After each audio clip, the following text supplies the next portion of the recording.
You don't get to enslave people, lynch people, beat people, rape people, eat people, segregate people, lock people out of resources, destabilize families, over-police communities, undereducate schools, poison neighborhoods, and then turn around and have the fucking audacity to say, why are they so angry? What the fuck do you mean, why are they so angry? That question alone is disrespectful as hell, because anger does not come out of nowhere. Intensity does not come out of nowhere. Pain does not come out of nowhere. Europeans come to this continent, literally ethnically cleanse the indigenous population out of existence, kill them on a scale that has hardly been equaled, and refer to them as savages. That's an achievement. Who's the savage? The first time I encountered this was in a little town in Massachusetts called Deerfield. It's a reconstruction of what that little town looked like in colonial America. And in front of each house is a plaque that explains something about this house. And then description. On the 18th of October of 1702, the savages attacked. The first time I saw this, the savages. You come in here, destroy everything these people have, and they are the savages. That's an interesting move. It is. You know? I hadn't thought of that before. Think about it. Middle Passage, white people. Slavery, white people. Jim Crow, white people. Lynchings, white people. Trail of Tears, white people. Wounded Knee, white people. Asian internment camps, white people. The vast majority of gun violence, white people. You see a trend? January 6th, white people. Ahmaud Arbery, 3 white guys. You're pushing us to the limit. And what do I mean by that? You're asking us to talk about history, the history of the South. This is in Georgia. What happened in Georgia? There were savages in Georgia. It was the ancestors of the white right-wingers. They were absolute savages. They murdered people, they lynched people, they raped people, they enslaved people. They took babies from their mothers and sold them as property. You want to talk about savages? Your ancestors were the biggest savages the world has ever seen. So don't you dare call a black man a savage after you murdered him.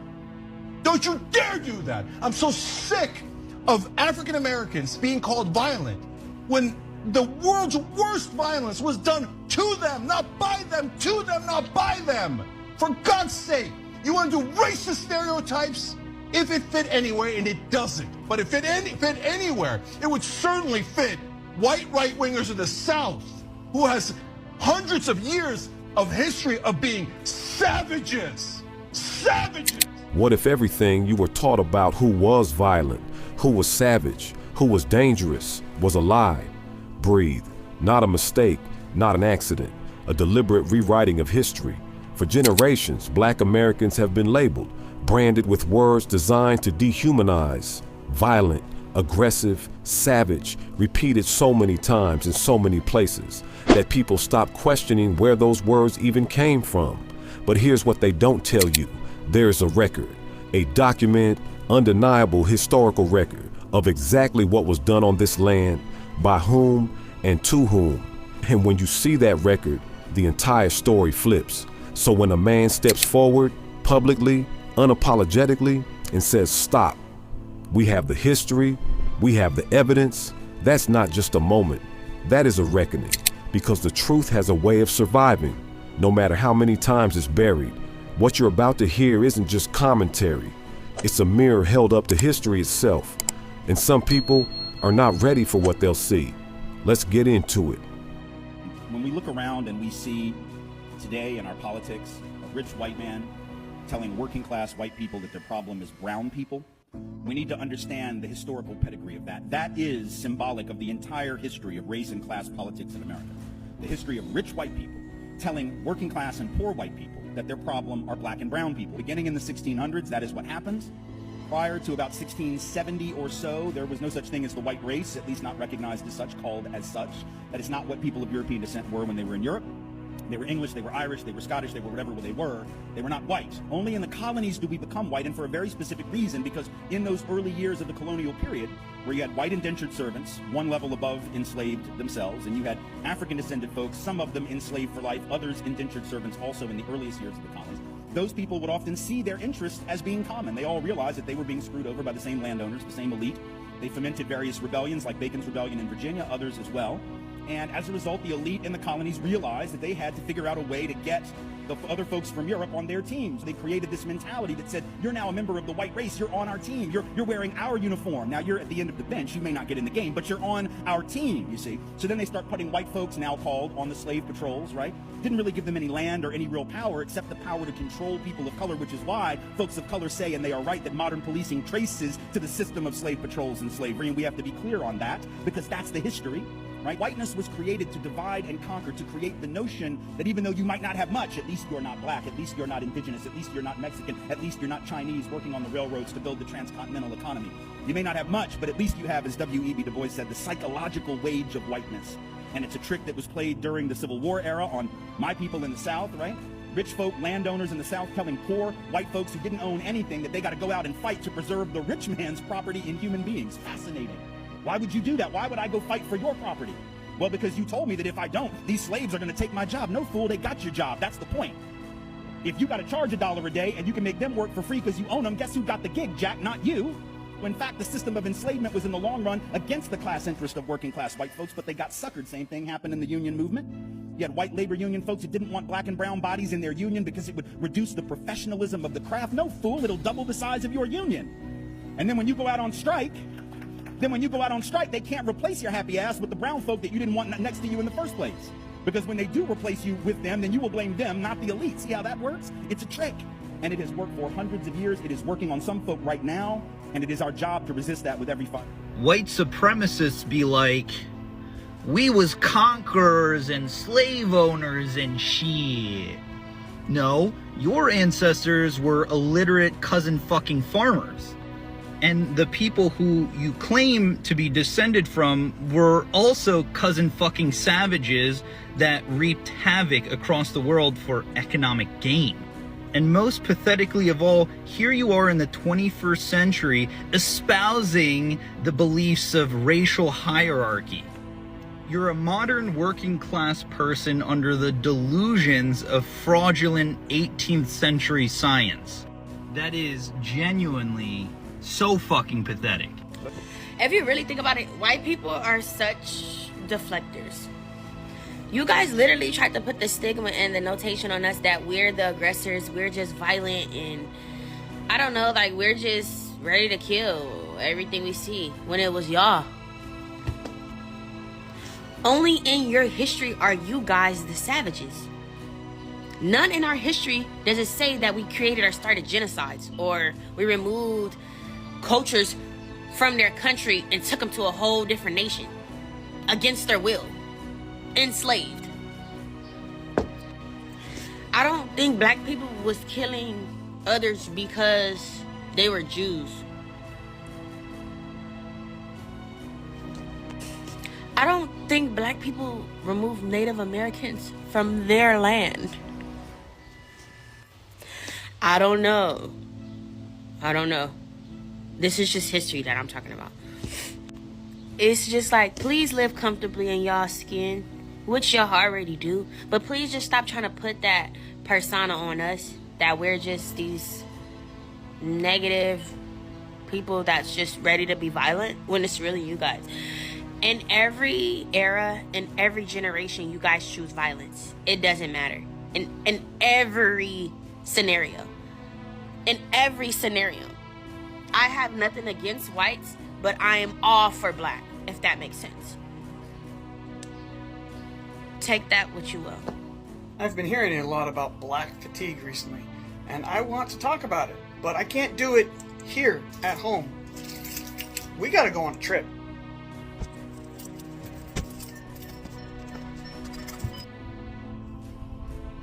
So here we are. We are at Plaza Ferdinand VII. That's a Confederate monument. And you wouldn't know it for looking at it. But this park you see behind me, 2 men were lynched here. Across the street, we have the Pensacola Museum of History.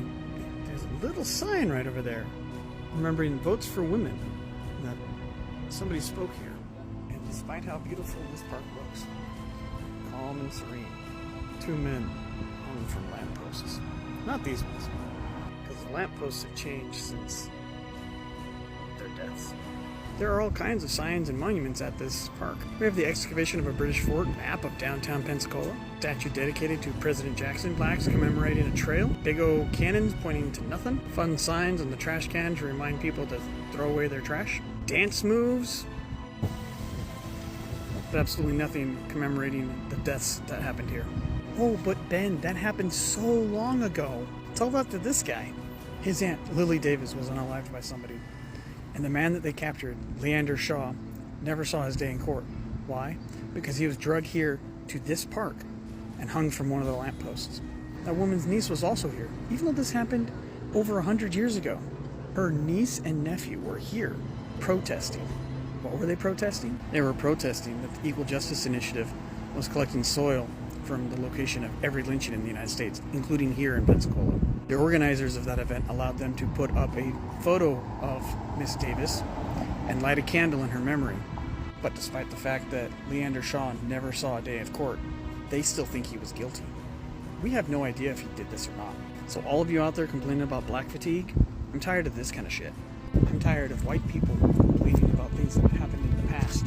I'm tired of white people blaming black people for things that they didn't do or preventing them getting a day in court. We see it today with Carmelo Anthony. He needs to get his day in court. So many white people, especially on this app, they just want to call him guilty and be done with it. Where just a few decades ago, they'd have had no problem collecting a posse so that afterwards they can celebrate. Whiskey for my men and beer for my horses. I really wish people who look like me could remember the words of a wise woman who once said, you should be happy that black people are looking for equality and not revenge. I hope you all have a good day. Whites fear violence from us. We do not have a history of killing white people. White people have a history of killing us. See? And what you fear, may I say this, sir? What you fear, it is a deep guilt thing that white folks suffer. You are afraid that if we ever come to power, we will do to you and your fathers what you and your people have done to us. And I think you are judging us by the state of your own mind, and that is not necessarily the mind of black people. Let's talk about this story out of South Africa, because it says everything about hypocrisy and white supremacy. A white farm owner and his workers are on trial for allegedly murdering 2 black women who were unarmed, women who were simply collecting old dairy products. And after they allegedly murdered them, they fed their bodies to pigs. Think about that for a second. They fed their bodies, human beings, to animals. The part that pisses me off the most with this is these are the same kind of people who look at black folks in Africa or America or anywhere else and call us savages. But tell me this, what is more savage than shooting 2 hungry women and then treating their bodies like trash? What's more barbaric than covering it up by feeding their bodies to animals? This isn't just a crime. This is a reflection of a long, ugly history. If you remember, colonizers stole land, they massacred villages, and they called it civilization. Slave masters whipped, raped, and lynched black bodies, and then had church the next morning. Apartheid made people strangers on their own land. And then when we resisted, they called us violent. See the pattern? Whenever black people act out of survival, we're branded as criminals. When white supremacists murder in cold blood, it's protecting property, it's isolated, it's lost in the news cycle somehow. And then you got politicians like Trump, who push this lie of a so-called genocide against white farmers, while ignoring the everyday violence against black South Africans. That's not just hypocrisy. That's propaganda trying to flip the script and make the oppressor the victim. You want to know the truth? Black people are not savages. What's in our blood is resilience, creativity, and survival against all odds. But what's in their history, their very foundation of white supremacy, is violence, exploitation, and the dehumanization of others. That's the real savagery. So the next time someone dares to point the finger at us, remind them, we didn't invent this cycle of brutality. They did. And we've been surviving it, exposing it, and rising above it for centuries. Now let me ask you this. When are we going to let them stop defining the narrative and start forcing the world to see the truth for what it is? So, what is white fear? We can take that question in many directions, but I think that there's only one way to explain this. White people are afraid of other races being in power in this country. They don't like anyone that isn't white involved in anything that can systematically change this country. Especially when it's systemic change that is in the better interest for everyone, not just white people. White privilege is real. Systemic racism is real. And white ignorance is the driving force of both of those. And many white people don't even know this. Many of them don't even believe in it. What many Latinos, Hispanics, Asian people, and black people will say differently. But Roland Martin broke this down perfectly, and I'm paraphrasing here. First, we have to understand white fear. It is important to understand the insanity and the history behind it also. Without the proper knowledge of this, we will continue to be blindsided every time white fear inevitably rears its head. So let's look back when white fear really got its start.